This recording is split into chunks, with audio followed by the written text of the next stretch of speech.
Dentro de saber estar en un set, tienes que saber qué estás haciendo, cómo lo estás haciendo y quién lo está haciendo. Alex Boccari, director de fotografía de películas como Treguas y operador de cámara en series como The Crown y The Blacklist.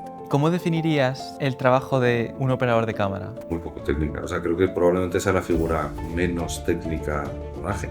Al final estás aprendiendo de forma positiva, pero también de forma sustractiva. También aprendes lo que no quieres repetir. ¿Cuál es el atajo? Errar más, intentar sacar lo máximo, lo más rápido posible y de la mejor forma posible. Y que encima, pues, quede bien. Buenísimos días, ¿cómo estamos? Bienvenidos al cuarto episodio ya del Pre-Lighting Podcast, donde vamos a tratar la dirección de fotografía a un nivel avanzado y con los mejores profesionales de la industria. Y hoy tenemos a Alex Boccari, ¿cómo estamos? Muy bien. ¿Sí? ¿Estás cómodo? Me alegro mucho, la verdad. Genial. Pues ya está, sin dilatar mucho esta pequeña introducción, te quería preguntar primero quién es Alex Boccari y cómo se ha desarrollado tu pasión por la fotografía a lo largo de toda tu trayectoria. Pues la verdad es que yo me ha gustado la fotografía desde que tengo un poco uso de razón. Mi padre se dedicaba al cine como, bueno, lo primero que yo vi fue como ayudante de dirección y luego ya pasó a producción, pero sí que recuerdo, o sea, yo haberme criado prácticamente en un set. Y lo único que es curioso porque yo siempre decía, ¿no? Cuando la gente te hace la típica pregunta de ¿tú qué quieres ser de mayor? Y yo decía que lo que fuera menos cine. Porque claro, lo que Vaya. veía era que estaba todo siempre sin dormir, siempre fuera de casa, ¿no? Y números y ordenador y ordenador y ordenador y presupuestos, lo cual me parecía un rollo. Ya. Y sí que, lo que sí que es cierto es que me encantaba tener una cámara en las manos. Utilizaba mucho estas que había antes, que eran de usar y tirar, bueno, había de Kodak, de Ilfo. Sí. Y de pequeño a cualquier sitio que iba con la cámara, ¿no? Entonces sí que es cierto que eso fue un poco evolucionando y obviamente, bueno, durante la adolescencia, ¿no? Pierdes un poco el norte de todo lo que quieres en la vida, pero luego volvió. Entonces sí que es cierto que cuando tuve muy claro que quería ser fotógrafo. ¿Y sabes qué chispa fue la que...? Pues no lo sé, la verdad. Yo creo que simplemente era algo que había estado durmiente durante unos años, también un poco por frustración de no avanzar. O sea, al final estás haciendo algo que te gusta mucho, pero no lo estás estudiando, no lo estás aprendiendo y Ujú. básicamente era, hacía fotos y hacía fotos, entonces nunca había una progresión. Entonces, bueno, al final sí que llegó un momento que, bueno, ahorré, me compré mi primera cámara reflex y me compré el manual Langman, que creo que todo el mundo que se dedica a la fotografía ha tenido en algún momento, y empecé a estudiar por mi cuenta. Luego al final había varios cursos por ahí y, y vendí mi primera foto, la verdad es que bastante pronto, a un hotel de un pueblo donde yo veraneaba, le eché un poco de morro. Eh, me reuní, pedí una reunión con el director del hotel y le vendí la foto, ¿no? Para hacer marcapáginas con la foto del hotel. Entonces es verdad que eso sí que fue Ya, un pequeño punto de adrenalina que ya creo que me enganchó del todo. ya, Y entonces empecé a trabajar como fotógrafo. El cine me gustaba verlo, pero para mí como que el hacerlo siempre era un poco lo que había visto en casa, que no me atraía demasiado. Dentro de que había pasado mucho tiempo en un set y esa parte me parecía divertida, pero, pero todo lo que conllevaba detrás, al final yo lo que veía en casa era la parte igual menos, no menos interesante, pero igual menos atractiva, ¿no? llamativa desde fuera, ¿no? Ya. Hasta que llegó un tiempo que llevo unos años trabajando como fotógrafo y acabé trabajando de fotografía en cine por designios de la vida, como foto fija, Mm. y ahí me di cuenta que la fotografía también que también había fotografía en cine, ¿no? Que es algo que nunca había llegado a terminar de darle vueltas. Mm. Y después de unos años trabajando como foto fija, pues sí que me pareció muy interesante el tema de la dirección de fotografía. Entonces, no guardé la cámara, pero prácticamente sí, y dije, bueno, y decidí que quería llegar ahí haciendo todo el recorrido del departamento de cámara. Entonces ya ahí empecé como meritorio de vídeo, pues ya fui subiendo paso a paso Ya. hasta que empecé a hacer cosas de director de fotografía. Y en todos estos años, que desde pequeño ya has estado en un set, ¿qué es la lección más importante que has visto o que has aprendido en todos estos años? Es una buena pregunta. Em, Probablemente sea saber estar en todas sus atenciones. O sea, saber estar en un set creo que es casi lo más importante que se debe aprender cuando quieres Enséñanos, por dedicarte a esto. favor. No, o sea, también creo que cada persona tiene su manera, pero sí que es cierto que creo que, bueno, al final eso luego te da todo y es la forma que tienes de aprender más. Una vez eliges el punto bueno en el que estás, para hacer tu trabajo o para sea en el departamento que sea. Al final es donde menos estás molestando, mejor vas a hacer tu trabajo y más vas a aprender si prestas atención a lo que está ocurriendo alrededor. O sea que probablemente sea saber estar en un set. Todo lo demás creo que se aprende a raíz de ahí. Mm, entiendo. Y saber cómo estar en un set, tú has tocado muchos puestos, digamos, porque has, pues, hecho el típico recorrido de empezar como meritorio e ir escalando. ¿Cómo es estar en un set dependiendo de en qué puesto estés? Ahí, ¿cómo es la jerarquía? ¿Realmente la notas? Sobre todo hablo de la jerarquía que se denomina vieja escuela.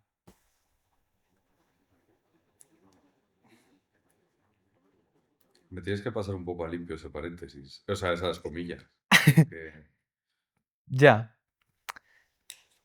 al final creo que es una jerarquía necesaria, ¿no? Porque si no, o sea, esa vieja escuela entrecomillada, al final creo que nos pasa un poco eh, lo que puede pasar en cualquier otro ámbito en la sociedad, ¿no? Que siempre es, pues bueno, pues cuando tú eras padre en los años 40, de repente pues, la música de los años 50 era de esos ya, salvajes, ¿no? Nuestra música era mejor ya, es y cierto. hacíamos las cosas mejor y así es generacional y siempre vamos a pensar que como lo hacíamos nosotros era mejor. Yo creo que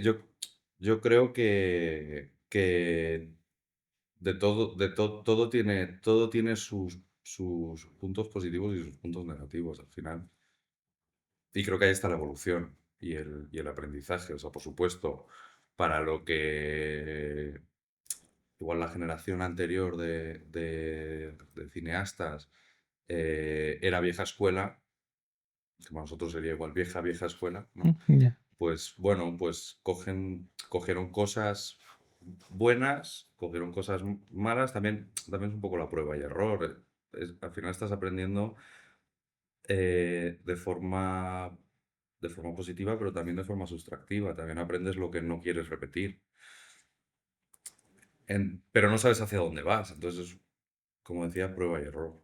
Al final dices, pues joder, cuando yo empecé esto era así y no me gustaba, pero al final vas probando. Creo que la forma buena de hacerlo es esto. Igual es cierto, pero igual no funciona. Entonces, al final, yo creo que se va tanteando y creo que ahí está la evolución del sistema de trabajo. Entonces, pues, hay cosas que se hacen igual en la nueva escuela que son mejores, por supuesto, y hay otras que igual no son peores, pero igual están en la dirección equivocada. Simplemente por un tema de la forma de aprendizaje, que es sustractiva. Pero sí que es cierto, volviendo a tu pregunta, que igual me he ido un poco por la... sí que es cierto que creo que al final en un rodaje hay mucha gente y hay muchas cosas que hacer y hay mucha información cayendo en cascada, que sin una estructura muy piramidal es muy difícil de gestionar. porque al final siempre va a haber alguien que no se va a enterar de algo, no por sus propias capacidades, sino porque al final llega un momento que si le tienes que decir algo a 100 personas, ya no sabes a quién se lo has dicho y a quién no se lo has dicho. Entonces creo que esa estructura piramidal y jerarquizada ayuda a que le llegue toda la información posible a la mayor cantidad de gente posible, o por lo menos la necesaria para cada uno de lo que tiene que hacer. ¿Funciona? No siempre. ¿Qué funciona siempre? Creo que nada. Entonces, Ya. pero sí que creo que es una buena estructura. Eso no quiere decir que esa jerarquía eh, te dé libertad a, a, no sé, pues a tratar mal a la gente o creo que eso también Mm. hay que separarlo, ¿no? Creo que cuando hablamos de una jerarquía o un sistema piramidal necesario, no quiere decir que todo valga, pero creo que estamos hablando desde un punto de vista logístico. Mm. Al final todos somos compañeros y nadie merece, Malos tratos, obviamente. no ser peor tratado que nadie por el puesto en el que esté. Entiendo. Genial. Y ahora, yendo un poquito más a un entorno más creativo, me gustaría saber, que es una pregunta que me gusta hacer a todos los directores de fotografía que vienen, y es, ¿cuál es tu proceso creativo personal? Es decir, no el proceso creativo que utilizas para comunicarte con un director o con arte, sino el que utilizas tú mismo para identificar o saber qué quieres hacer en este proyecto. Pues la verdad es que creo que es algo muy orgánico. En realidad creo que es algo que cada proyecto toma un poco su forma de crecer. Creo que creo que cada proyecto te pide una forma de trabajar, por lo menos a mí. O sea, es verdad que hay proyectos que me llega un guión y los trabajo de una manera, hay otros que los trabajo completamente de otra manera opuesta. Sí que es verdad que si hay algo en común es que siempre intento dedicar el mayor tiempo posible a prepararlo, ¿no? Aunque luego tú tengas ese margen de improvisación. Y no siempre margen, sino que, o sea, no siempre esa improvisación es elección propia. La mayoría de las veces es forzada por la situación, por las cosas que ocurren en un rodaje.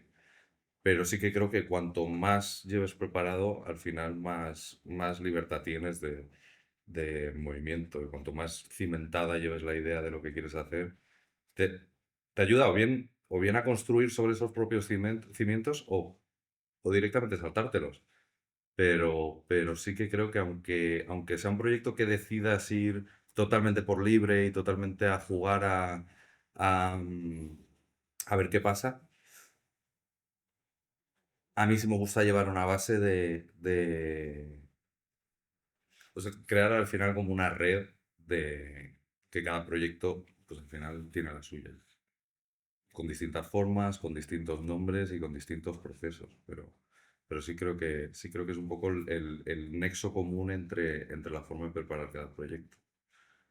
Hay veces que es leerme el guión y ponerme a garabatear. Hay veces que me gusta trabajarlo igual como si fuera música y organizar un poco el guión por ritmos y melodías y donde te pide ser más fuerte y donde te pide ser más pausado para luego crear un poco esos cambios de, de intensidad en la narrativa. Entonces al final la fotografía para mí apoya esa narrativa siempre, o debería hacerlo. Entonces siempre intento entender muy bien cuáles son los puntos del proyecto en concreto y crear un poco esa partitura, ¿no? Mm. Para la fotografía, para que la fotografía acompañe la narrativa del proyecto. A mí me pasa una cosa, un error, que es que yo cuando hago la dirección de fotografía de un proyecto, siempre cometo el mismo error, que es no tener en cuenta el montaje. Entonces, te quería preguntar, ¿qué cosas tú tienes que tener en cuenta, sobre todo para el montaje, a la hora de tú hacer la fotografía de una historia? ¿Qué cosas tienes que tener en cuenta para el montaje? Sí, yo llego al set y digo: "Dios, que voy a hacer este plano, tal", y me Hacer fijo posible. en el plano, exactamente. Eso. Bueno, para mí, sí que es cierto bueno, creo que hay compañeros y compañeras que lo hacen muy bien eso. Pero a mí es verdad que me va un poco en contra mi forma de trabajar. O sea, no en contra de mi forma de trabajar, porque creo que es algo que es intrínseco a cada persona que al final se dedica a la fotografía, ¿no? Joder, mira qué bonito. Pero hay gente que con esa forma de trabajar que dices tú, luego saca algo que tiene mucho sentido y que el montaje funciona perfectamente. Para mí no tanto, igual de repente, como te decía, ¿no? Cada proyecto es un Ya, mundo, pero igual de repente hay un proyecto que sí, pero por lo general suelo tener muy, muy, muy en cuenta el montaje antes de hacer nada. Tanto a la forma de plantear eh, la cámara como para la luz. O sea, al final, si hacemos cine, el montaje lo es todo. claro, entiendo. Y claro, hablando de montaje, es muy importante para el género de acción, que tú últimamente has hecho bastante Ujú. cine de acción, que me has dicho. Me surge siempre el problema de, sobre todo a lo mejor en montaje interno o a la hora de un montaje real, ¿no? De planos, ¿cómo es el proceso de preproducción de una secuencia de acción? Pues creo que sí, de lo que estábamos hablando anteriormente era importante, la preparación, aquí lo es más todavía. Mm, Porque al final estás mucho más atado. No más atado, o sea, externamente puede parecer que al final es más libre, ¿no? Porque es más caótico o no, pero siempre va a dar un poco esa sensación si estás rodando una batalla o si estás rodando una persecución de coches, pero al final, para empezar, tienes muchos más factores que te están influyendo en las secuencias. Al final, Mm, no es lo mismo tener una secuencia donde tienes dos personajes o tres personajes, aunque haya 800 figurantes que te incluyen en un plano secuencia súper complicado y tal, pero al final te estás centrando un poco ahí. Estás rodando una batalla, al final, pues, al fin y al cabo tienes que tener en cuenta muchas más cosas entre ellas la seguridad. Ya no es un punto narrativo de dónde pongo la cámara, dónde cuenta mejor la historia. Es, puedo poner la cámara ahí o vamos a salir volando por los aires. O me van a atropellar. ya. Entonces sí que es cierto que con Ricardo Cruz, que es con el que más trabajo haciendo acción, teníamos eso muy claro desde un principio. O sea, que para que una secuencia de acción funcione bien, Mm, es totalmente imprescindible que vayan muy preparados. Muy preparados. Y de hecho, la mayoría de las veces las rodamos nosotros antes por nuestra cuenta. Ya sea una pelea, que entonces rodamos la coreografía, al final planteamos dónde va a ir cada plano, hacemos pruebas, de hecho, al final creamos un poco, o sea, la coreografía se crea alrededor, no alrededor, pero sí se crea contando con que hay una cámara ahí en medio. Pues al final, una cosa que observamos fue que muchas veces lo que ocurre es que, por un lado, igual los especialistas preparan su batalla, ¿no? Y de repente llega el día del rodaje y plantan dos cámaras en mitad de esa batalla. Entonces, las distancias ya no son las mismas, los espacios no son los mismos, los tiempos no son los mismos. Igual tienes dos personas matándose en un sitio que nadie lo está rodando, porque está ya. rodando esto otro que está ocurriendo a la vez. Entonces, ahí es muy importante organizar los tiempos, organizar, ¿no? Creo que esa preparación que, que hacemos ayuda mucho a que eso gane, a que esa batalla gane, ya no estar perdiendo tiempo, no estar perdiendo recursos y que todo lo que se prepare para que se vea, al final se vea en cuadro. Y ya te digo, o sea, esto vale para una batalla, vale para una pelea en un bar o vale para una persecución de coches con explosiones. Al final esa preparación te crea o sea, te da un soporte narrativo a la secuencia que la ensalza bastante. Entonces, sí que es cierto que por otro lado, también nos crea esa red que te comentaba antes de luego llegamos y vale, esto era un poco lo que teníamos pensado, pero igual de repente cojo la cámara, que empieza la batalla y me meto en medio y voy improvisando, pero también es verdad que eso puede ocurrir porque lo hemos ensayado con cámara, o sea, ya Ya. hemos visto todo, o yo o quien está operando la cámara sabe lo que va a ocurrir, sabe dónde está ocurriendo y sabe más o menos a dónde tiene que prestar atención, lo cual te hace no perderte nada o perderte la menor cantidad de cosas posible. Claro, porque en la preparación de una secuencia de acción, primero se ensaya lo que es la acción y después ya se piensa dónde se va a poner la cámara. ¿Entran los coreógrafos primero? Eh, Creo que en ocasiones sí, pero es verdad que, por ejemplo, como nosotros lo llevamos haciendo últimamente, depende también un poco de la localización. Hay localizaciones que te permiten eso, ¿no? Hacer como una primera coreografía, Mm, luego ver un poco dónde poner la cámara y entonces ya se ajusta esa coreografía, se ajustan distancias, se ajustan tiempos y se ajusta todo. Pero hay localizaciones que no, hay localizaciones que no, es que esto tiene que ocurrir ahí, no allí detrás, porque allí detrás no me funciona porque quiero ver la barra del bar en vez de la tragaperras, yo qué sé. ya. Entonces al final creo que, creo, creo que lo que ocurre siempre, sea acción o no sea acción, es que los factores siempre cambian.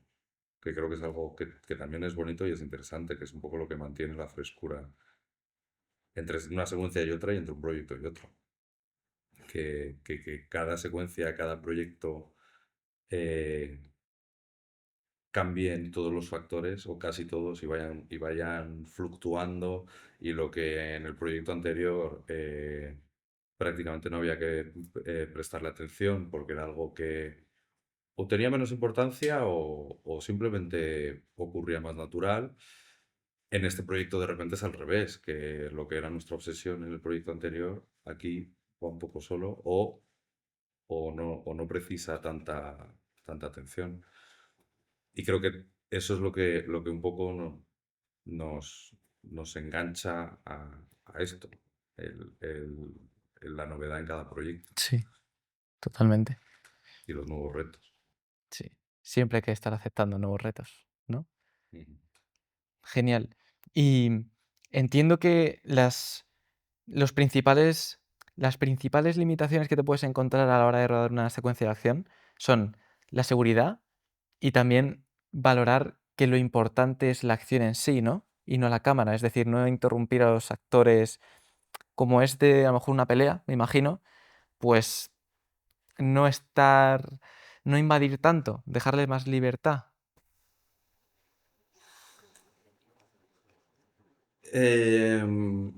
Sí, sí puede ser. Sí puede ser. Lo que sí que es cierto es que no sé muy bien qué vino antes, si el huevo o la gallina, pero es cierto que es una forma de trabajar que yo mantengo un poco casi siempre que puedo, que es un poco dar la mayor libertad posible, ¿no? Que no todo esté supeditado a, no, es que el plano es este y la cámara es esta. Hombre, más o menos sí, ¿no? Porque si no. Pero sí que siempre intento dar la mayor libertad posible a lo que está ocurriendo delante. Creo Mm, que, creo que a nivel, ya sea a nivel interpretativo o desde el punto de vista de dirección, creo que da mucha libertad, lo cual siempre apoya y creo que siempre ayuda a crecer. mm. Ya sea, como bien dices tú, una batalla o que sea, o que estés haciendo una conversación íntima en un restaurante. Ya. Creo que esa libertad también te da flexibilidad. a no, si de repente encuentras en el último momento que tal plano funciona mejor que el que tenías pensado o para el que habías iluminado, no es lo mismo, ay, pues muevo la cámara un poquito aquí y la luz me sigue valiendo, o es un pequeño ajuste, a de repente tengo que mover un bosque de centuries y banderas, Ya. que entonces al final no es, iba a decir no siempre, pero prácticamente nunca vas a tener el tiempo para hacer esa corrección. Entonces, por eso me gusta trabajar de esa manera igual más atmosférica. Entiendo. Por lo tanto, no noto una diferencia cuando rodo acción a ese nivel. Porque iluminan más espacios que personas, ¿puede ser? Sí, o sea, a ver, no más espacios que personas. Yo no lo diría así, yo diría más yo diría que ilumino más por espacios o por atmósferas que por plano. Entiendo. Es decir, no tanto a marcas. No, porque al final creo que es una cosa que distrae a todo el mundo. Interesante. Y que también creo que a mí me da paz mental, no paz mental, pero me da más seguridad porque si yo dependo de que la posición buena sea un centímetro para adelante, un centímetro para atrás, creo que nunca va a ocurrir. Y si ocurre, probablemente estemos perdiendo todo lo demás, ¿no? Estemos perdiendo interpretación, estemos perdiendo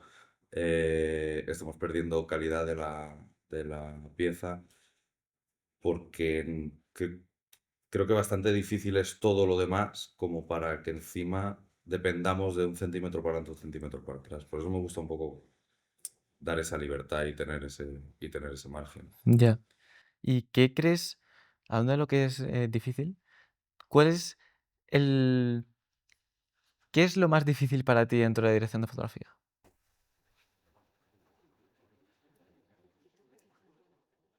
Hmm.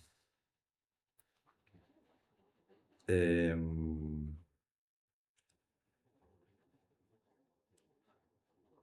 probablemente yo creo que es la comunicación. Creo que es la comunicación, bueno, porque al final tienes que comunicarte con mucha gente. Y ya no como director de fotografía, como jefe de cualquier departamento. Al final Mm, tienes que comunicarte con tu departamento, con los demás departamentos, que todo tenga sentido, que no se pase nada y que haya un sistema de trabajo en equipo que, que no siempre es fácil que ocurra, no por las personas en sí, sino porque la comunicación al final es algo que al ser humano le cuesta mucho por naturaleza. Entonces, todo lo que sea más comunicación siempre es un esfuerzo. Al final, encerrarte en tu casa, iluminar lo que te dé la gana y, y sin tener que hablar con nadie y tal, es fácil. Al final el comunicar, ya sea a tu gaffer donde quieres la luz o al equipo de cámara, o a quien sea, o esa comunicación con el director, que igual a veces dices, oye, llevamos 10 minutos intentando hablar esto y resulta que estábamos diciendo lo mismo desde el principio. ya. Creo que la comunicación es la parte más difícil en general y creo que es la más importante a trabajar. Todo lo demás al final partimos del punto de que todos los que estamos en un rodaje somos profesionales y que sabemos hacer nuestro trabajo. Mm, Siempre se puede aprender, siempre se puede mejorar, pero creo que al final, por la naturaleza humana, al final siempre de lo que más nos falta es la capacidad de comunicación mm, o incluso de expresión. O sea, a veces estamos comunicándolo muchísimo, pero lo estamos expresando mal. sí, entiendo. Y sabiendo que ese es uno de las cosas más difíciles, ¿crees que hay algo que has descubierto que es importante a nivel de comunicar con los diferentes departamentos? En plan, me refiero a herramientas que puedan ser útiles o formas de expresarse o de comunicarse que creas que te han funcionado. Em,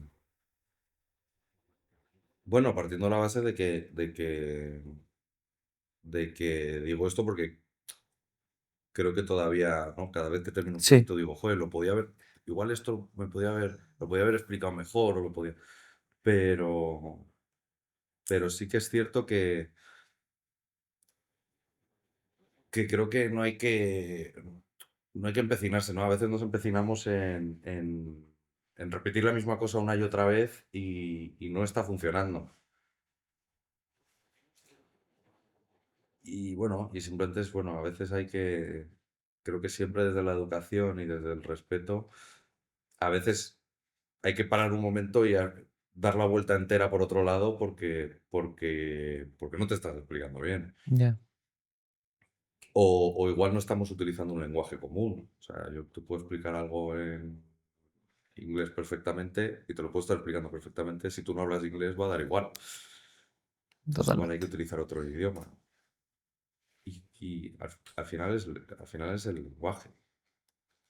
Y, y ya no solo a nivel de comunicación entre departamentos o comunicación con tu propio equipo, sino al final utilizamos lenguaje para hacer películas también y a veces nos pasa lo mismo, y nos empecinamos en que es este plano y es este plano y a veces hay que soltarlo y aunque joder, este plano nos costó mucho que se nos ocurriera, era el plano maestro y era tal, igual llegas al rodaje y es que no está funcionando. Igual en vez de hacer 15 tomas de este plano, porque tal, igual tienes que parar un momento y decir eh, que no está funcionando y bueno, pues buscamos otra manera de contar. Es lo mismo que estamos queriendo contar eh, de otro modo. Entiendo. Y yo, y supongo que bastante gente que nos está escuchando, todavía no hemos tenido la oportunidad de trabajar con gente del departamento de efectos especiales. ¿Cómo es la comunicación con ese departamento? Em, Al final también depende, ¿no? Voy a intentar no decir depende del proyecto en cada cosa que me hagas, pero es que es cierto. Ya. Eh, claro, no es lo mismo la comunicación que tienes que tener con el departamento, o sea, con efectos especiales, para hacer una secuencia donde, yo qué sé, uno se hace un corte, a si estás volando un coche por los aires. Volando un coche por los aires, pongamos. Bueno, yo creo que creo que esto une mucho o sea, vuelve mucho a la pregunta o a la respuesta de saber estar en un set, ¿no? Dentro de saber estar en un set tienes que saber qué estás haciendo, cómo lo estás haciendo y quién lo está haciendo. Al final, si tú estás rodando una secuencia que está volando un coche por los aires, por un tema de seguridad, y por un tema de que salga bien lo que estás rodando, al final creo que esa comunicación, tanto con efectos como con especialistas, tiene que ser total. Incluso muchas veces hasta rozando lo sumiso. Al final son ellos los que van a volar el coche por los aires. Igual va un tío dentro de ese coche. Entonces, ese tío me dice que va a volcar el coche de tal manera y va a dar 4 vueltas de campana en el aire. No voy a ser yo quien le diga Que de tres, ¿no? claro, o que caiga un poquito más aquí. Lo puedes decir y alguna vez se te escapa, ¿no? Te sale de dentro y podrías caer un poco más para acá y te miran con cara de que si eres imbécil, Ya. con toda la razón del mundo. Y al final con efectos especiales es un poco lo mismo. Yo creo que esa comunicación tiene que ser total.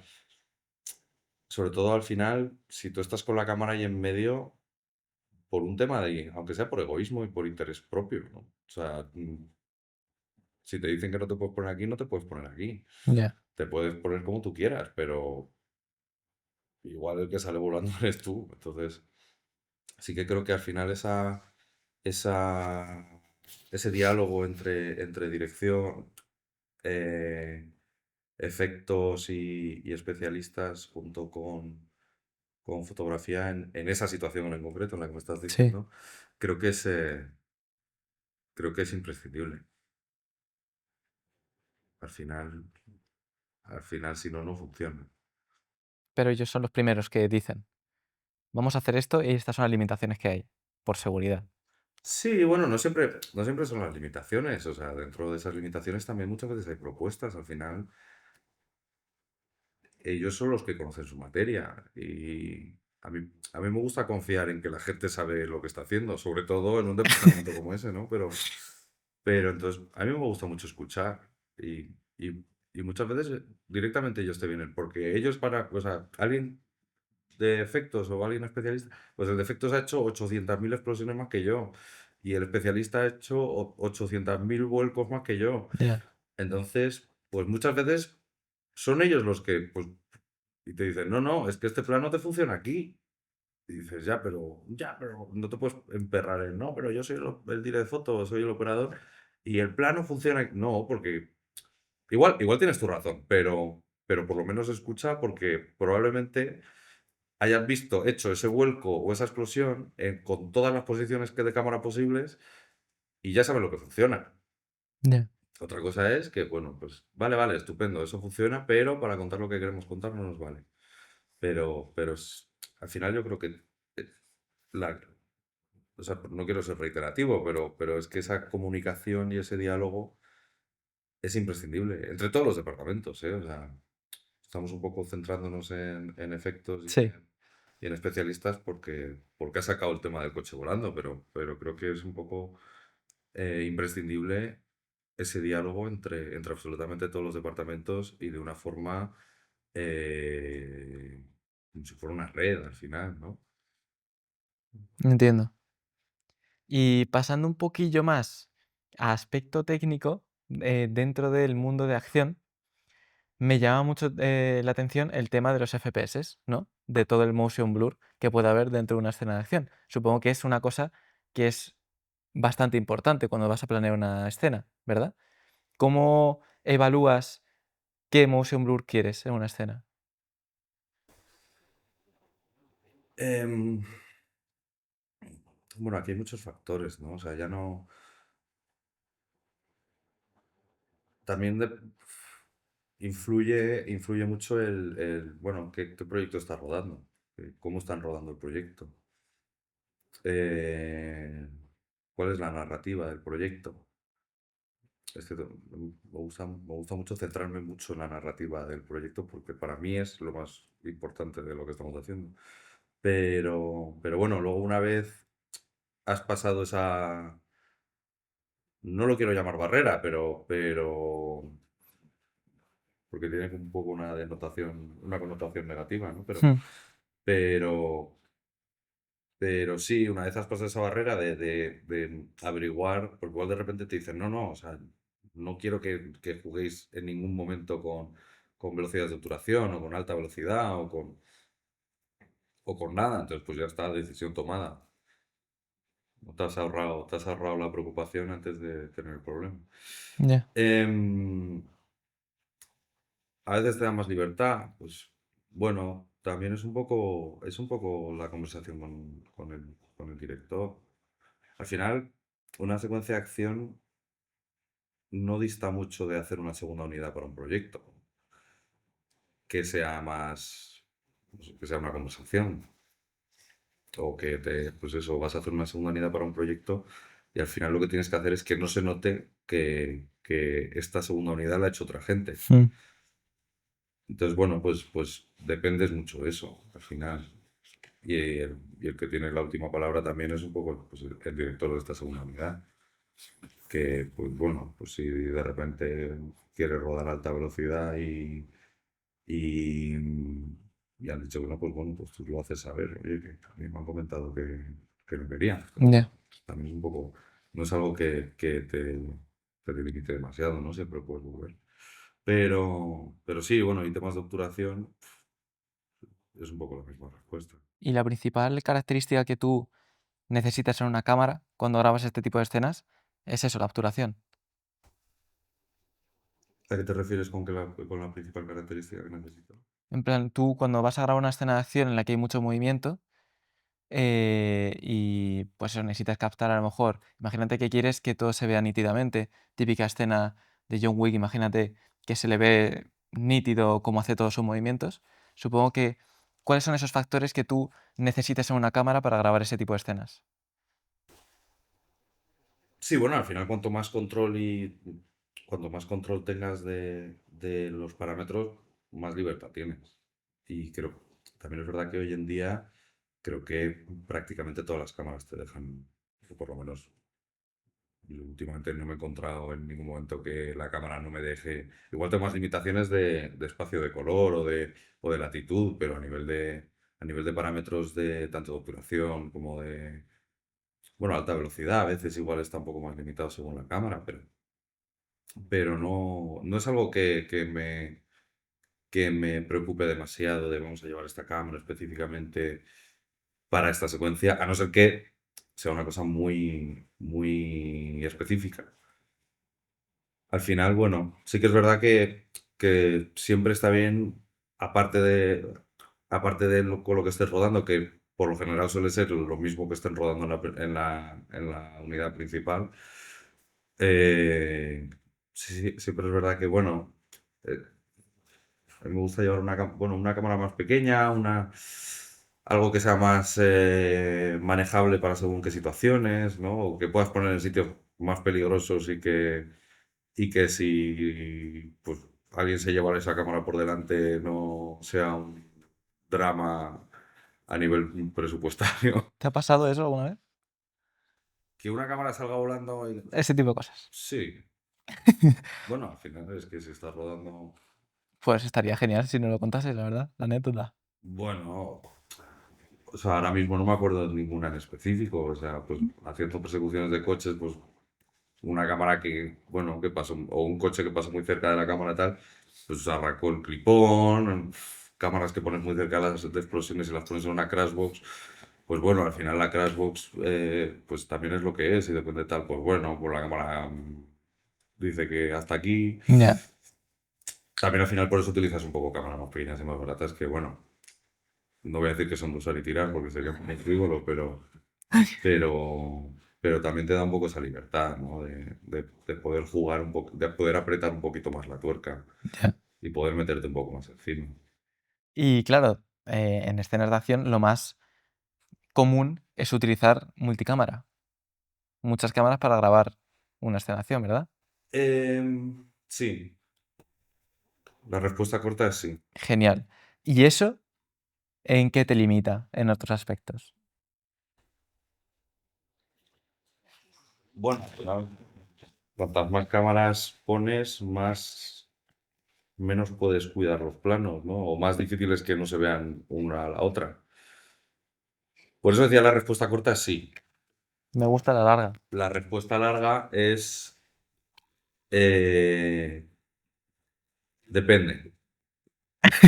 Porque precisamente para que eso no ocurra es cierto que, por ejemplo, cuando en otras situaciones es diferente, ¿no? Pero cuando trabajo con Ricardo, al final, como tenemos esta manera de hacer las cosas, cuando planteamos esa secuencia de acción, lo estamos haciendo siempre con una cámara.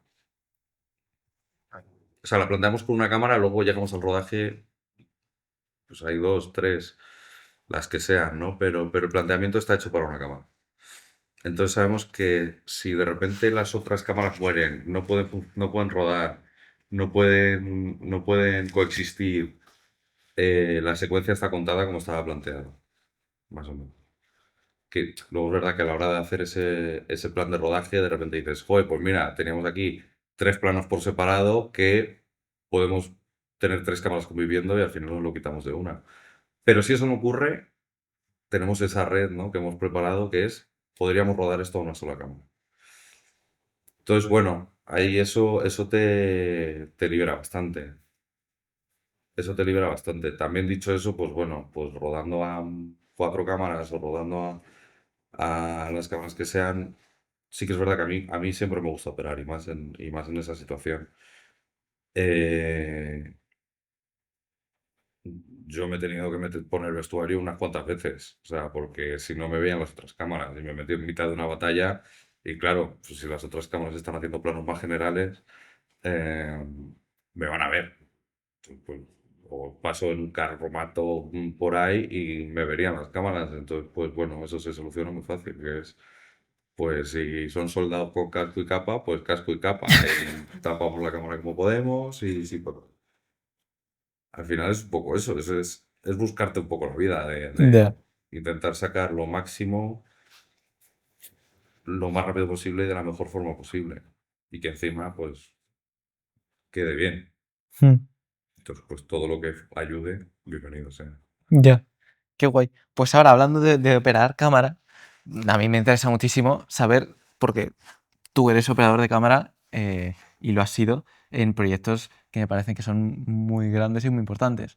Y creo que, pues nos puedes contar muchas cosillas, ¿no? Entonces, quiero empezar por el tema de la preproducción. ¿Hay preproducción como operador de cámara? Eh, Depende. La respuesta La larga. respuesta corta depende, ¿no? Al final influye mucho también con quién estés trabajando, qué proyecto sea, quién es el director y quién es el director de foto, la relación que tengan entre ellos, la forma de trabajar que tengan. La respuesta corta es no. O Vale. sea, hay proyectos que sí, pero la respuesta corta es no, porque al final ya está el director de fotografía, antiguamente llamado primer operador. No sabía. Entonces, el operador era el director de fotografía. De ahí, luego al final, por eso el otro es el segundo operador. Entiendo. Pero entonces para eso está el director de fotografía. Al final, volviendo un poco a esa estructura piramidal que hablábamos, cae al final es la información cae en cascada según a quién le tenga que llegar y cómo le tenga que llegar.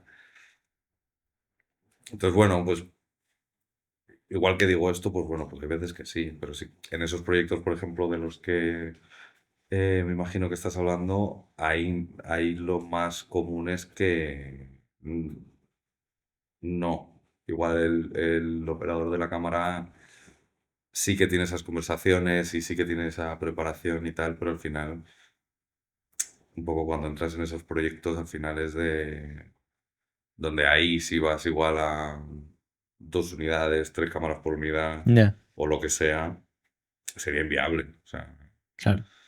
aparte de una locura. Ya. Entonces, bueno, al final simplemente lo que se hace es añadir más escalones en esa pirámide. Y en rodaje, tú puedes como operador, entiendo que depende del proyecto, pero tú puedes como operador aportar creativamente, sugerir ideas. Eh, yo creo que influye mucho la relación que tengas con, con tanto el director como con la directora como con la figura de fotos, ¿no? Al final es un puesto que está un poco entre medias de los dos. El puesto operador, bueno, pues muchas veces, hay veces que el director quiere una cosa, el director de fotografía quiere otra, y al final estás un poco ahí en el punto de a quién quieres más, a papá o a mamá, a ver a quién le haces caso. Y, y bueno, influye mucho la relación que tengan entre estas dos figuras, ¿no? Em, y también cuántos operadores haya. O sea, igual tú de repente eres operador de una cámara C y, y es un poco leer la situación también. Ya, entiendo. A veces la respuesta es sí señor, sí señora. Y otras, pues de repente, bueno, la cámara también en esa situación de operador de cámara C te da un poco esa libertad de, bueno, al final la cámara A y la cámara B están haciendo lo importante y estar llevando la cámara C en este proyecto en concreto o en esta secuencia en concreto te da esa libertad de, bueno, sí, tú pilla lo que quieras, sí, sí, tú busca lo que quieras y al final tienes un poco esa libertad de que estás Ya. un poco ahí a ver qué pillas, a ver qué cazas. Entonces es cierto que, bueno, pues tienes esa libertad, nadie te va a venir a decir, no, pues a no ser que justo sea lo que buscan, nadie te va a venir a decir, no, no, pues este es el plano, es el operador de cámara C, se intuye, volviendo un poco, ¿no? Se intuye que sabes hacer tu trabajo. y que más o menos entiendes qué se está contando, o más o menos. Por lo menos esta es mi experiencia. O sea, igual mañana viene otra persona que te dice todo lo contrario, que yo estoy loco. Que tendría razón, pero por lo menos en base a mi experiencia es un poco eso, que también cuando son proyectos tan grandes también a veces tú tampoco estás ahí todo el proyecto. Entonces, igual es una cámara extra en un momento concreto. eh, el equipo principal tiene acción, tiene ya una, ¿no? El engranaje ya está amoldado a sí mismo y funciona y todo gira en la dirección que tiene que girar y todo, y todo está en marcha. Entonces al final tú estás saltando en un tío vivo que está en marcha y a buena velocidad, pues te agarras como puedes.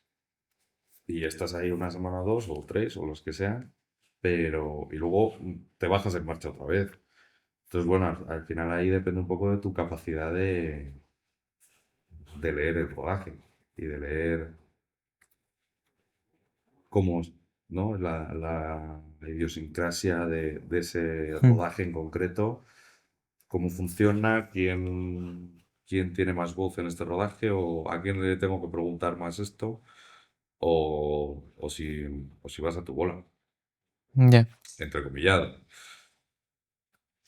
Entonces creo que, bueno, al final se reduce un poco a lo que decía al principio, ¿no? Al final es saber estar en un set. Entonces, eso es lo que te facilita el saltar en un rodaje que llevan rodando juntos 4 meses, llegas en marcha y no tienes un plazo de adaptación no, bueno, los 3 primeros días estuvo un poco perdido, pero luego ya Ya. no tienes ese margen. O sea, tu margen igual son 5 minutos o 10 de cazar todo un poco lo que está ocurriendo y incorporarte a esa maquinaria de la forma más inmediata posible. ¿Y cómo definirías el trabajo de un operador de cámara? Me refiero. Supongo que tendrás que estar muy metido en la historia, ¿no? Absolutamente, claro. Claro, absolutamente. O sea, al final creo que ya sea como director de fotografía operando o como un segundo operador, eh, tu inversión tiene que ser absoluta, por no decir total. O sea, que no es solo técnica, me refiero. De hecho, diría que es muy poco técnica, muy poco técnica. O sea, creo que probablemente sea la figura menos técnica de un rodaje, Mm, muy probablemente. Esto dicho un poco entre comillas, porque al final la narrativa también tiene una técnica y también tiene unas herramientas y también tiene unas reglas que luego puedes seguir o te las puedes saltar, pero, pero al final eso es técnica también, por lo tanto no tendría sentido lo que acabo de decir. Pero si entendemos esa técnica, como me he imaginado sí. de la forma en la que te estaba refiriendo a esa técnica, que al final es saber qué cámara estás usando o... O saber operar manivelas, por ejemplo.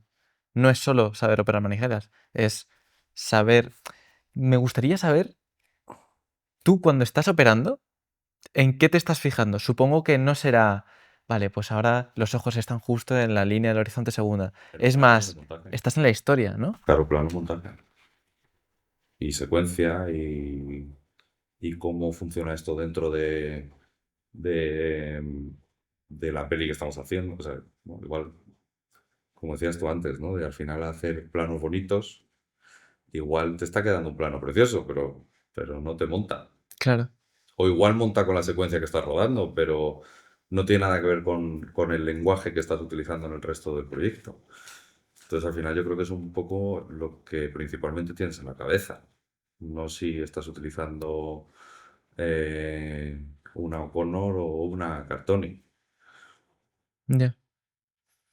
Y como operador, ¿qué significa ser operador de cámara? Me refiero. Hay operadores de steady, ¿no? Hay operadores de grúa, pero cuando a ti te llaman como operador, ¿qué tienes que saber operar? Supongo que trípode, manivelas quizás. ¿Qué más? Hombre, yo creo que lo que tienes que saber es operar una cámara. Lo ¿Qué que tienes que saber significa es eso? contar. Lo que tienes que saber es contar con una cámara. O sea, contar una historia. ¿No? Es un poco. Si eres. ¿No? Si tú coges tu cámara de fotos y vas a hacer fotos, ¿qué se te pide, no? Pues que sepas hacerlo. Ya. Y bien, y lo mejor posible, y que tengan una lectura, y que tengan una narrativa, y que muchas veces no solo sea bonita, que estés contando algo, ¿no? Pues yo creo que esto es lo mismo. Al final lo que debe ser es que sepas contar. Estoy intentando responderte sin volver a decir lo que acabo de decir. Ya. Esa es la respuesta anterior. Vale, te pregunto otra cosa. Esta pregunta a mí me parece, yo creo que las más importantes que te voy a hacer. Porque yo creo que puedes saber mucho sobre este tema. Y es, como director de fotografía y como operador, creo que tienes una relación muy importante con el movimiento. Ujú. Entonces, mi pregunta es, sobre todo como director de foto, ¿cómo identificas qué movimiento de cámara o sin movimiento le viene mejor a la escena que estás retratando? Eh, hablando con la directora o con el director, totalmente, claro. Que al final es quien está un poco al cargo de esto. Ya, El cómo quiere contar la historia. Hay mil formas de contarla. La misma película la puedes rodar de maneras infinitas. entiendo. Pero. Y al final yo creo que es tanto humano dar esas herramientas y dar esas opciones. Al final es un poco esa mano derecha o esa mano más técnica a su visión, ¿no? Entonces, al final, yo creo que es un poco, volvemos al diálogo. Creo que es un diálogo. A veces, y no me refiero con esto a acatar de una forma Sumisa, ¿no? sumisa, o ya no es sumisa, es acatar de una forma casi militar, sino porque creo que entonces tampoco es hacer bien tu trabajo, ¿no? Mm. Creo que estás ahí un poco para, también para aconsejar y para ayudar y para realizar. Entonces, al final, creo que a raíz de esa conversación surge esa decisión de cómo contamos esto. Que suele venir de la intuición, de cómo te haga sentir una escena. Decir intuición creo que sería poco justo. O sea, se podría llamar, ¿no? Lo podríamos llamar intuición, pero al final esa intuición tiene un trasfondo de experiencia y conocimiento. Ujú, O sea, entiendo. no es suerte, ¿no? Al final, sí, entiendo un poco la intuición como de. Al Ya. final tienes una sensación y el resto es suerte a ver si me sale bien. Creo que al final no es eso. A veces sí, a veces tienes suerte. Y, joder, creía que esto no iba a funcionar y de repente resulta que pasó un pájaro por ahí que el plano de repente cobró todo el sentido. Pero el factor suerte siempre está ahí, pero creo que es experiencia, aprendizaje y mucho estudio. Hasta el punto en el que te sale de forma natural. Y igual no estás justificando el por qué, el por qué lo vi en tal película. No, simplemente es que lo has visto en tantos sitios y de tantas maneras que al final, bueno, pues basado en tu recuerdo emocional, sabes que funciona como y que transmite. Entonces al final, tú estás hablando de igual que queremos transmitir en esta secuencia, cómo no lo queremos transmitir. Y igual estaba planteado de una manera y de repente ves la localización o ves el espacio y dices, ostras, pues igual funciona mejor contra ese fondo. O, o, o iba a ser un plano de... No sé ahora qué decirte, pero igual de repente en el último momento dices, joder, un pequeño pushing con la dolly al final de la conversación igual le da un punto de... Sí, pero no considero que eso sea intuición del todo. Al final es un poco más sentimiento basado bueno, experiencia o estudio Ya, o cultura visual. entiendo.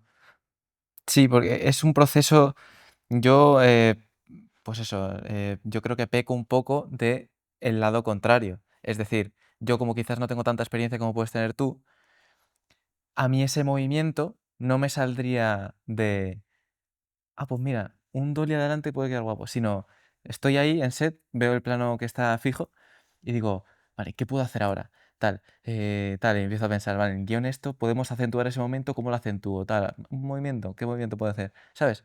Creo que es otro tipo de, ¿no? Con vuestra experiencia quizás es mucho más natural y más orgánico. Pero es que así es como se adquiere experiencia. ¿Y hay algún atajo? Creo que en el aprendizaje ningún atajo es bueno. ¿No?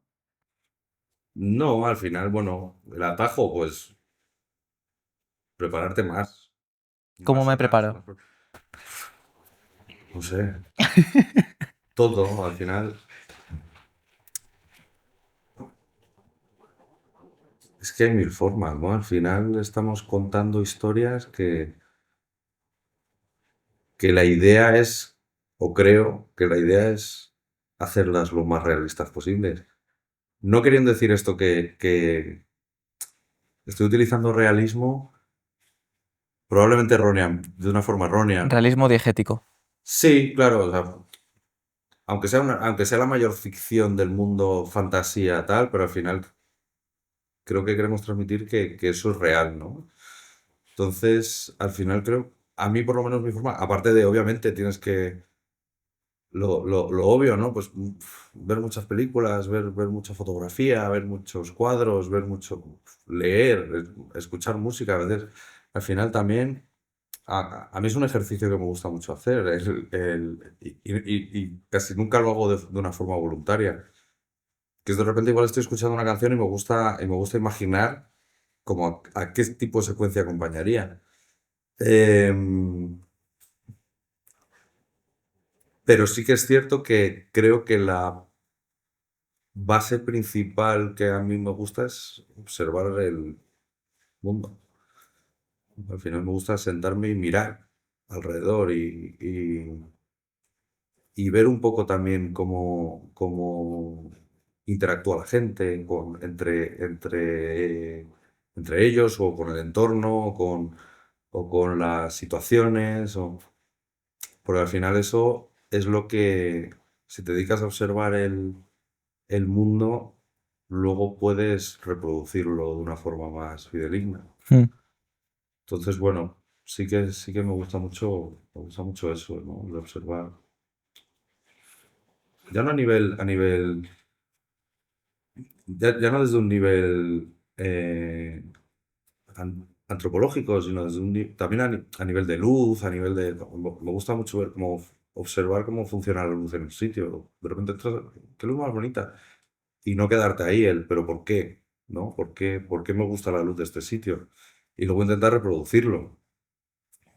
Y bueno, pues ahí está ese aprendizaje. Luego intentar reproducirlo conlleva mucha prueba y error, que es lo que decías tú. ¿Cuál es el atajo? Errar más, probablemente. Cuanto más rápido erres más veces y más falles y le prestes atención en que estás fallando y lo mejores, probablemente el aprendizaje sea más rápido. Mm. Si le prestas atención, si te dedicas todo el rato a hacer el mismo fallo, pues no. Ya. Pero sí, yo creo que ese es el aprendizaje. Y creo que nunca acaba, ¿eh? O sea, creo que ese aprendizaje es constante. Y en el momento en el que no lo consideras constante, creo que ahí es donde te estancas de una forma total. O sea, creo que, bueno, pues es cierto que ¿no? Que cuanta más experiencia tienes y ese último pushing de Dolly del que hablamos, pues la primera vez te la jugaste más, la segunda re- simplemente recurriste a algo que ya te había funcionado otra vez y dices, yo creo que aquí podría funcionar. Y puede funcionar o no funcionar, pero cuantas más veces eh, lo pruebas, más delimitas cuándo funciona y cuándo no. Entonces más certero es, hasta que llega el día que estabas súper seguro de que iba a funcionar y de repente resulta y dices, "Uf, pues no funciona, pues Ya, aprendizaje añadido, ¿no? Que al final yo creo que, bueno, no hay, el atajo, ya. el fallar y aprender de los errores. ¿Y hay algún libro o recurso o película que te haya impactado mucho en tu carrera o que hayas aprendido mucho de ella? Pues la verdad es que no sé si sabría decir uno en concreto. Yo creo que de cada película o de cada serie o de cada libro, creo que al final de todo hay un aprendizaje, ¿no? O sea, sobre todo, igual en cada película, ¿no? Por acotarlo un poco, creo que siempre al final le acabas sacando algo que dices, ah, mira, qué chulo les ha quedado esto, o joder, qué bien ha funcionado esto, o cómo habrán hecho esto, y ya, ¿no? A base de darle esas vueltas, tienes ese aprendizaje, incluso aunque sea de forma sustractiva, de verte una peli de después de comer, ¿no? Un telefilm austriaco de tal, de la vecina peligrosa o como se llame. em, Creo que también hay un aprendizaje del por qué funciona o por qué no funciona. Al final hay pelis en las que, bueno, pues hay más cosas que aprendes y hay otras en las que menos. O sea, por ejemplo, ahora sí, un poco a bote pronto pensándolo, me acuerdo que me llamó mucho la atención, justo era un poco cuando estaba empezando a rodar cosas de acción y, y estaban poniendo Gladiator en la tele. Y me acuerdo que hay una pelea entre dos, o sea, era Russell Crowe, no me acuerdo si es la que tiene contra Komodo, contra Joaquín Phoenix, o otra de las que hay, ¿no? No me acuerdo exactamente cuál era, pero me acuerdo que me llamó mucho la atención el por qué funcionaba tanto y por qué tenía tanto ritmo y tal, y sí que es verdad que luego es algo que ha aplicado mucho, luego también ha variado, ¿no? Y igual también lo hemos desarrollado y ha evolucionado, pero sí que es verdad que siempre hay algo, ¿no? Que dices, ah, de repente la bombilla se enciende y dices, ah, mira, es que esto se hace así, ya sea bueno, en cualquier situación, ¿no? ¿Y cómo es, cómo recomendarías tú ver una película a la hora de analizarla o para aprender de ella? Eh, Si te soy sincero, no sabría responderte porque me cuesta mucho no hacerlo. Ujú. O sea, no sé cuál es la fórmula para hacerlo. O sea, creo que de hecho, a veces echo un poco de menos el poder desconectar viendo una película, ¿no? O sea, en ocasiones sí me ocurre, pero tampoco es una desconexión total. Siempre hay un tercer o cuarto plano mental que están escudriñando cada cosa que está viendo y cada herramienta que veo o cada recurso o cada punto lo está analizando un poco, aunque esté muy metido en la película y no dejo de disfrutarla, por ello, pero no sabría decirte el cómo hacerlo. Ya, entiendo. Dime tú el cómo no hacerlo. Pero sí, no sé. O sea, al final es una cosa que creo que es como intrínseco un poco. Entiendo. Genial. Pues ahora me gustaría abrir un nuevo apartado, que es el de una de tus películas, que se llama Treguas, Ujú. y pues quería un poco hablar de ella. Me gustaría empezar sabiendo un poco tu versión como director de fotografía de la propia película. ¿De qué trata? Bueno, la verdad es que Treguas es un poco unido, va un poco unido con lo que decía antes, ¿no? Que son pues esas historias de observación. Cuando digo historias no me refiero desde el punto de vista cinematográfico ni narrativo, sino vitales. Que bueno, al final pues son dos personas que tienen una situación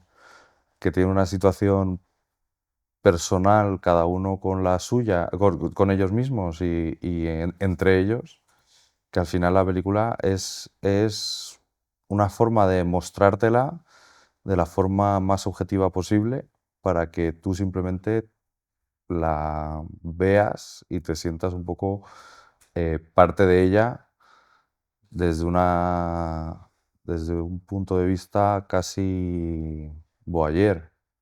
Ujú. Eso es lo que te quería preguntar.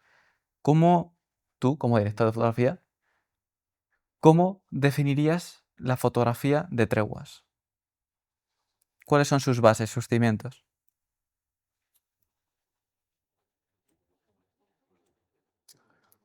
Yo creo que es una. Si tuviera que definirlo de alguna manera, igual sería. eh, no, es que no me gusta utilizar la palabra naturalista porque no, o sea, creo que delimita mucho, ¿no? Ujú. Pero sí creo que es una dirección de fotografía, o pretendo que lo sea, que sea muy sutil, que sea muy en segundo plano. Poco efectista. Sí, desde luego, poco efectista, pero también que no busque ningún protagonismo en ningún momento de la película, ¿no? Que al final no distraiga al espectador de lo que es la historia. Pero si te soy sincero, es cierto que o sea, haga el tipo de fotografía que haga en el proyecto que sea, es una forma, es un poco un, una- un mantra, ¿no? Que está un poco siempre en mi cabeza a la hora de cualquier proyecto. O sea, no me gusta que la fotografía destaque aposta por encima de la historia. Creo que para mí la fotografía siempre tiene que ir de la mano de la historia y servirla. Y, y, y siempre estar supeditada al servicio de ella. Entonces sí que creo que a veces estar al servicio de ella es en según qué secuencias igual tirar. No quiere decir que. O sea, no quiero decir con esto de hacer una fotografía descuidada o más pobre, sino todo lo contrario, que haya un esfuerzo en huir en huir de lo que de lo que comentabas, ¿no? Que te pasaba a ti, que era la postal, ¿no? El que quede bonito o el que quede. Pues a veces igual lo que te pides tal proyecto es que la fotografía, que la luz sea fea, o que sea histriónica, o incluso a veces desagradable, o que los planos estén compuestos de X manera que no es la norma, o todo lo contrario. Entonces es un poco a eso a lo que me refiero. Entonces, al final yo creo que la fotografía de Treguas es un poco, si la tuviera que describir, ¿no? Para responderte a la pregunta, lo que me pedía el proyecto, que era dejarles a ellos, ¿no? Es una película con mucho diálogo, con, con, o sea, con unos diálogos eh, que están muy bien escritos y muy bien interpretados. Entonces yo creo que yo no quería que la fotografía fuera otro factor más de información que pudiera llegar a saturar al espectador, ¿no? Al final yo creo que simplemente la finalidad de la fotografía en esta película era crear un entorno que respaldara un poco esa historia y que, y que le diera esa realidad o que ayudara a crear esa realidad en torno a ellos para que en ningún momento te pudieras plantear que no estaban donde estaban o que no estaban haciendo lo que estaban haciendo, que no estaban... Pero, ¿no? Como te decía, yo creo que es un poco la forma en la que me gusta trabajar, que la fotografía nunca salga del universo que estamos contando. Entiendo. Y Treguas es una película que tiene, que es muy íntima, ¿no? Ujú. Tiene, sobre todo, pues hay muchas conversaciones que son de, pues eso, que tiene todo ese ambiente muy íntimo. ¿Y qué herramientas tú has utilizado para apoyar esa intimidad por medio de la fotografía? Mm, Bueno, desde luego creo que es una conversación que Mario, el director, y yo tuvimos como muy al principio, que al final ellos tenían que tener mucha libertad de movimiento. Era una película que a nivel interpretativo tenía mucha complicación, ya no a nivel emocional, que también, sino a nivel, a nivel de preparación y de realización. Eran diálogos muy largos, en planos muy largos, donde no podías fallar. Entonces, no podían estar pendientes, ¿no? Volviendo un poco a lo de las marcas que decías, no les podíamos delimitar y estar acotando todo el rato, y 20 banderas y 15 aparatos. Entonces sí que es cierto que si había un proyecto que pedía esa luz más atmosférica y más igual liberadora, ¿no? Hacia los dos, hacia Salva y hacia Bruna, que están los actores de la peli, ¿no?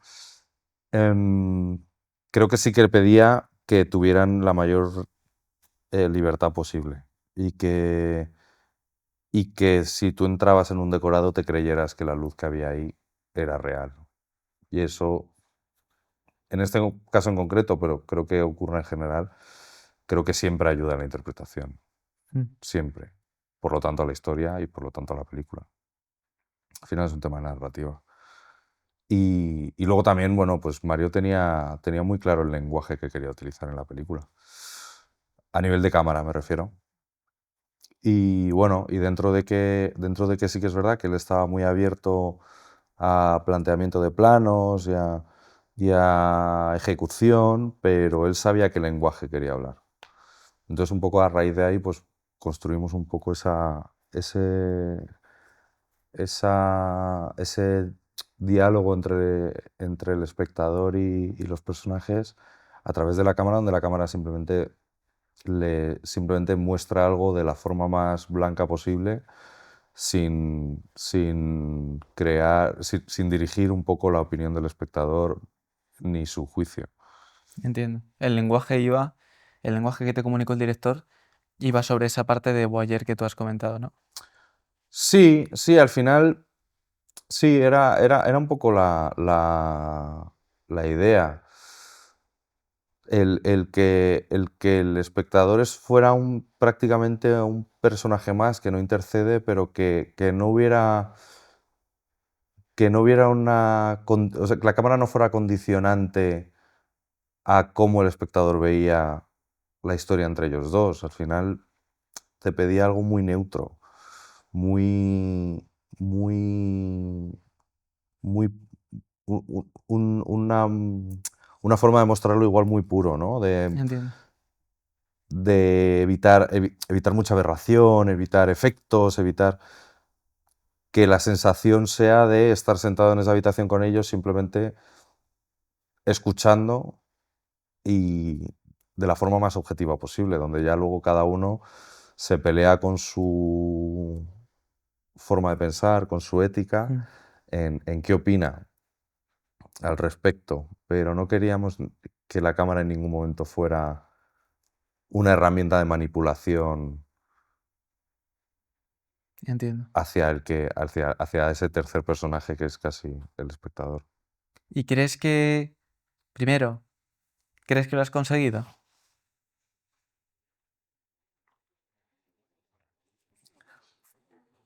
Yo creo que sí, pero no que lo haya conseguido yo. Yo creo que al final hubo un ejercicio muy interesante de, de diálogo, ¿no? Entre todos los elementos necesarios para que eso ocurriera.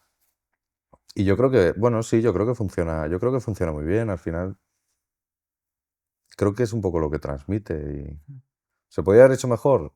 Probablemente, siempre. ¿Se te ocurre alguna manera? Ahora. Siempre, pero también pierdes un poco la perspectiva, ¿no? Desde el sofá de casa es como cuando, ¿no? Estás viendo las Olimpiadas y es muy fácil opinar Ya. es que, claro, ha corrido mal. Claro, luego hay que estar ahí, pues igual estando, por supuesto, claro que habría cosas que habría mejor, no sobre este proyecto, sobre todos. Entiendo. Y ahí está un poco el aprendizaje, ¿no? Que comentábamos antes. Claro. Genial. Pero yo creo que funciona, yo creo que al final funciona bien y que se contó como se quería contar. ¿Y cómo haces para mantener el récord a lo largo de todo un proyecto? Em, bueno, la verdad es que creo que es como una obsesión que como que inculcan mucho. No sé si son las escuelas o la naturaleza a la hora de aprender o no sé dónde viene. Bueno, me imagino de dónde viene, ¿no? Que es como lo lógico, el que ese récord lumínico de que, de que vas cambiando el plano, pero la luz siempre tenía que venir de esa ventana. Y yo, por lo menos, mi forma de trabajar, que los demás no lo sé, es que a mí no me gusta pensar como récord geográfico de luz, ¿no? Sino una continuidad visual. Ujú. Entonces, muchas veces mantener esa continuidad visual conlleva darle la vuelta a toda la luz entre un plano y otro dentro del mismo espacio y dentro de la misma secuencia. O sea, Desarrolla. de modo que, eh, por ejemplo, si tú tienes un plano de dos personajes hablando, estás en un lado donde la luz les viene de 3/4 desde atrás, ¿no? En un plano de dos, Como ahora mismo. como ahora mismo, por ejemplo, si la luz nos viniera de aquí, ¿no? En este plano, y de repente decidimos que nos vamos a llevar la cámara al otro lado y nos vamos a saltar el eje en este plano de dos, en su contrario. Claro, la lógica lo que te dice es que la luz venía de aquí, por lo tanto tiene que seguir viniendo de aquí. Pero a mí por lo menos eso visualmente me choca porque lo que me dice mi cerebro es que antes teníamos una luz de contra con un ratio de contraste dentro de este espacio y si de repente en la misma secuencia tenemos de repente un pelotazo de luz que está rompiendo ese contraste que nos estaba dando esa narrativa y esa dirección fotográfica, a mí me saca completamente. Entonces me pide, que alguna vez me ha costado algún debate en mitad del set, llevarme toda la luz al otro lado, ¿no? Al final te has llevado, o sea, espejar el movimiento de la cámara. Al final tú, si has cambiado la cámara o sea, si te has llevado la cámara al lado completamente contrario, para que esa continuidad visual se mantenga, debes hacer lo mismo con la luz. Entonces siempre, pero siempre es algo como que da miedo, ¿no? Hay mucha gente que, sobre todo cuando no lo has probado nunca, que cuando estás, claro, no lo has probado, entonces dices, ostras, pero esto va a saltar, esto va a tal. Y de hecho, creo que salta mucho menos que manteniendo esa realidad de la luz venía de aquí y la mantenemos desde aquí. O sea, esto se puede ver en millones de westerns que se han hecho donde ese duelo al atardecer, los dos tienen el sol de contra. O a favor, para que les esté dando en los ojos y les está cegando a los dos, estando uno enfrentado al otro. Entonces, al final, yo creo que eso sí que funciona muy bien, ya fuera de ese espectro, ¿no? Porque el doble sol al final está algo muy aceptado, pero creo que en un interior noche Ya. también puede funcionar. Hay que tener cuidado, por supuesto, y hay que ser muy consciente de cómo lo estás haciendo, pero por ejemplo, antes mencionabas Treguas, pues en Treguas hay una secuencia en un karaoke que están ellos dos en una barra y es un poco esta situación que estábamos diciendo, que es un plano lateral de dos hablando con una luz ambiente azul, con una luz cálida prácticamente de contra. Y hay un momento pues, que en esa secuencia se cruza el eje y se empieza a contar desde dentro de la barra. Lo cual de repente los dos con la luz toda la luz a favor, en cálido, no sé qué, iba a aparecer otro espacio. O iba a sacarte de esa conversación y habría huido un poco de lo que hablábamos antes, de que no se notara, ¿no? Y que la luz no distrajera de lo que estábamos contando y de lo que ellos estaban hablando. Entonces, bueno, pues en esa situación lo que pedía era darle la vuelta absolutamente a toda la luz, para que visualmente no se notara que había pasado nada y que ese salto de eje de cámara no despertara Claro. alertas de repente de qué ha pasado.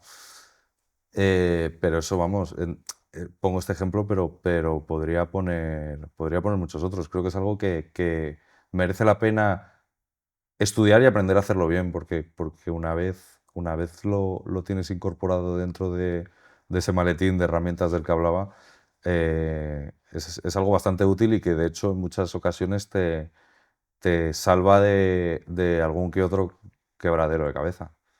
¿Y cómo se lo explicas al director? No, es que tampoco tengo por qué. O sea, a no ser que venga y me lo pregunte, entonces le doy exactamente la misma explicación que te acabo de decir. Sí. Pero, pero si lo haces bien, de hecho, es que normalmente ni. Confían en ti. Bueno, no, es que lo suyo es que nadie se dé cuenta que ha ocurrido. No digo por hacerlo Ya. a escondidas, digo porque, bueno, pues entre plano y plano tú estás cambiando la luz, que es algo normal y aceptado. Y entonces si alguien entra y nada le chirría, no tiene por qué notarse. Y tampoco tengo que ir a explicar, no, he cambiado la luz y la he puesto aquí si nadie pregunta. ¿Y el script? Suele haber más debate, pero la respuesta es la misma. De Ya. hecho, es fácil De argumentar. de argumentar visualmente. O sea, si en ese momento la explicación no. A veces también es verdad que tú estás intentando hacerlo y efectivamente no está funcionando. Y bendito es script en ese momento, Ya. pero es fácil. O sea, en ese momento coges cualquier luz que tengas a mano, un par de asteras, un par de tal, y haces la prueba. Dices, mira, veníamos de esto y ahora podemos o pasar a esto o pasar a esto Ya. otro. Y al final se entiende Entiendo. que es, que es lo que te ayuda a mantener, a que no te salte ese cambio que has hecho. También te ayuda a lubricar ese salto de eje que has hecho con la cámara dentro de la mente del espectador. Y ahora, preguntita. Esta pregunta también me gusta hacerla a muchos directores de foto para saber diferentes opiniones y diferentes caminos para ver cuál se adecua más a cada uno de nuestros personas, ¿no? Ujú. Y es, tú, cuando decides una estética visual, ¿cuánto lo marcas en set y cuánto lo marcas en postproducción? Todo lo que puedo En set. en set. Todo lo que puedo. O sea, cuanto más cercano al resultado final me lo pueda llevar, mejor. O sea, es cierto que sí que me gusta mucho llevarlo casi como, en un mundo ideal, casi como para proyectar. Ujú. Obviamente eso no es posible prácticamente nunca, porque además siempre lo puedes mejorar un poco, pero sí es un poco la filosofía, ¿no? O sea, llevármelo lo más cercano posible al resultado final. A no ser que, bueno, luego al final sea arreglar esa bandera que no daba tiempo a poner o ese pequeña corrección que no daba tiempo a hacer porque había que rodar ya, porque tal. Sí, o sea, en realidad es un poco. Y por ejemplo, el tema de sobreexponer para después bajar en pospo, ¿lo haces? No suelo. No suelo y no me entusiasma.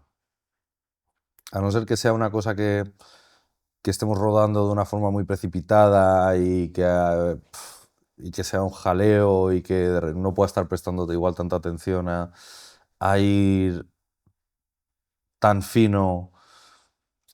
Entonces ahí igual sí, o sí que es cierto que, por ejemplo, pues bueno, pues si estás rodando una batalla, no sé qué, pues bueno, pues ahí te salvas un poco más, o si hay explosiones, o si hay no sé qué.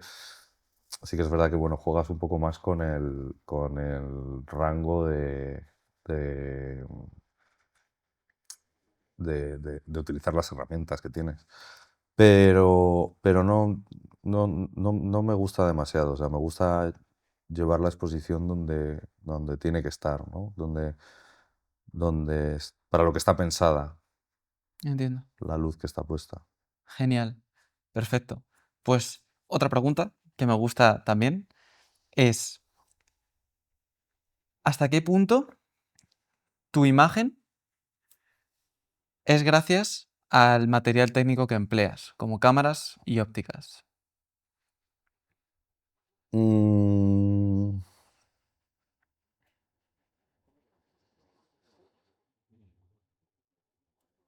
creo que... Creo que es bastante... Creo que es bastante... O me gustaría pensar que es bastante bajo.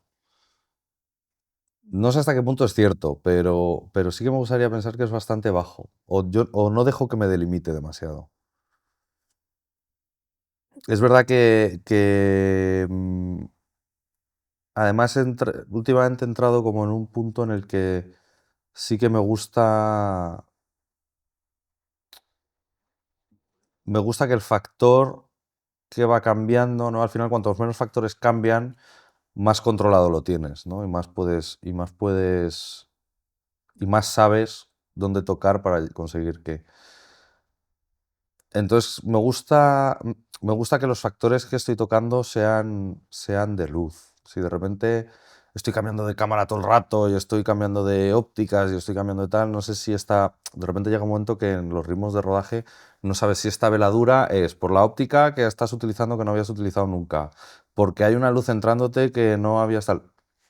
Entonces sí que es verdad que eh, siempre y cuando esté en mi mano, sí que me gusta mantenerlo bastante estable, ¿no? Al final, por hacer una metáfora musical, creo que si siempre tocas el mismo instrumento es más fácil que lo toques mejor.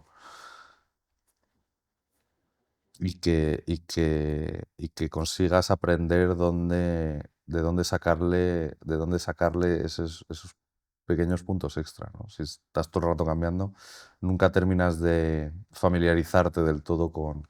con las herramientas que estás utilizando. Es cierto que luego, pues bueno, pues de repente llegas a un proyecto que te pide otra cosa, pero pero entonces ahí es un factor el que cambia, ¿no? Pero no me gusta partir del punto de ahora todo de cero nuevo. Hasta que me pasa que sí, claro. De repente llega el proyecto que me vuelvo loco y de repente, pues, la cámara que nunca había usado, con las ópticas que nunca había usado. Pero yo creo que esto es un poco algo heredado de lo que decíamos de supeditar la fotografía a la historia que estamos contando, ¿no? Y a la narrativa. Entonces, pues, al final es un poco lo que pida la, la, la película o la serie. Al fin y al cabo, la historia y el lenguaje que queremos utilizar. Lo que sí que es cierto es que yo me veo más capaz de llegar a ese lenguaje si conozco con qué lo estoy haciendo, a si de repente todos son elementos nuevos que no termino de tener controlados.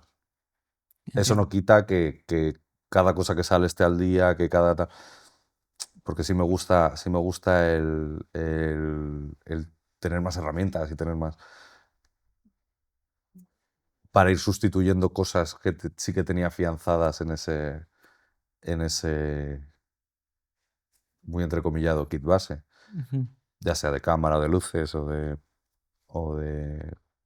siempre al final hay que ir renovando, pero me gusta que vayan siendo detalles y que vayan entrando y que siempre esté todo más o menos lo más controlado, lo más conocido posible. Pues si de repente llega un rodaje y hace falta no sé qué rápido y hay que meter un punto de luz, pues si de repente he cambiado toda la iluminación que no es la que suelo llevar o que no sé qué, pues igual de repente pues no me acuerdo de este aparato que habíamos traído, que habría sido el mejor, pero se queda en el camión porque en ese momento igual no me acuerdo de que lo habíamos llevado. Entonces al final, si sé que tengo la caja de herramientas, mm, tardo menos en pensar qué herramienta es la que tengo que utilizar para esto o cuál es la que mejor se adecua Mm, para cierto fin. entiendo. Qué guay. Genial. Pues ahora ya pasamos a preguntas sobre la profesión, ¿vale? Ujú. Y te quería preguntar, sobre todo por tu faceta como operador de cámara, porque creo que es muy interesante y que no lo hemos tocado todavía en el podcast. Y es, ¿cómo es el oficio del operador de cámara a nivel industria? ¿Hay mucho trabajo? Mm, Pues la verdad es que no sabría decirte demasiado. Yo creo que, bueno, igual no es de los momentos en los que más ha habido, pero también es cierto que justo cuando yo empecé a trabajar de operador, ya estaba un poco así. Entonces yo tampoco he notado mucho cambio. También es cierto que yo a nivel nacional como segundo operador no trabajo tanto, porque al final, bueno, pues aquí como que ¿no? Cada direcfoto tiene su equipo como tal. O no he trabajado tanto de segundo operador o sea, donde más he trabajado de segundo operador ha sido en proyectos extranjeros, pues que vienen, de repente necesitan un operador. Saltas, ¿no? Lo que te decía te Sí. subes al tío vivo en marcha y luego te bajas como puedes y ya está. Em, entonces la verdad es que no sé hasta qué punto podría responderte a esa pregunta. Entiendo. ¿Y qué le recomendarías a una persona que quiere ser operador de cámara? Dedicarse 100% a ser operador de cámara. Que aprenda de montaje, principalmente. Que se empape a ser montador, que al final es lo que va a tener que ser en set. Porque al final el operador para mí está montando la película. Obviamente o sea, cuando digo el operador, obviamente está ese diálogo entre el operador, el director o la directora, el mundo de foto y tal. Pero, pero al final es un poco como el ejecutor de ese montaje en set. Entonces, para mí lo más importante de un operador es que sepa montar. O que sepa, no me refiero a nivel técnico de sentarse con Premiere o con DaVinci o con lo que sea a montar físicamente, pero sí que entienda el qué monta con qué, cómo contamos esta secuencia, cuál es la narrativa de esta secuencia, cómo se va a montar esto, porque según cómo se vaya a montar funcionan unos planos o funcionan otros. O de repente tenías esta secuencia planteada de una manera que no hay tiempo para hacerla. Y entonces tienes que resolver contarla transmitiendo lo mismo de otra manera. Y para eso, si hay algo de lo que tienes que saber es de montaje. Entiendo. Pero creo que como foto también es muy importante. O sea, creo que tienes que saber a dónde vas para saber cómo llegar allí. Entonces, al final, lo que delimita la película finalmente es el montaje. Si no sabes de eso, ¿cómo vas a saber, ¿no? Todo lo Ya, demás? Puedes saberlo, pero creo que es más complicado. totalmente. Genial. Pues si te parece, pasamos a la sección de diseccionar alguna de tus escenas. Vale. Y pues te traemos una escena de Treguas, que es la de la piscina. Pues el esquema de esta secuencia era bastante sencillo, la verdad. Como estamos limitados por el espacio que había, al final siempre teníamos que ir colocando un M18, que era lo único que cabía, en el lado opuesto de la piscina, más o menos, donde nos permitiera el espacio, tirado contra un rebote plata suelto, para que no tuviera tensión y se moviera con el agua, sumergido además, para que este plateado en movimiento, junto a alguien moviendo estas ondas por encima, creara este efecto de reflejos en la cara de los personajes. que son estos fríos de por aquí. Luego aparte teníamos una freestyle dándonos el toque cálido, que teníamos también los contraplanos, tanto en ellos como en el fondo del bar, porque aquí fuera de cuadro había, o sea, en el contraplano había un bar de fondo con luz cálida. Luego teníamos una tela blanca, como entre ellos, como en sus regazos, que al final no es un rebote muy duro, es simplemente un pequeño rellenito que acaba envolviendo. Y abría un par de asteras para las dos miradas de ellos, tanto arriba como cuando le miraba a ella, y en el contraplano de ella lo mismo, para un poquito de luz de ojos y levantarnos en esta situación. La verdad es que era un esquema bastante sencillo. La mayor complicación era que este M18 para toda la secuencia había que ir ajustándolo mucho y jugando mucho con la inclinación y la dirección de este plateado para redireccionar la luz. Genial. Pues hasta aquí. Ya Perfecto. estaría. Bueno, pues primero dar gracias a Carromato, que es este plato fabuloso con este equipo fabuloso que nos han prestado. Y, por supuesto, Alex Bocari, muchísimas gracias. A ti, a vosotros.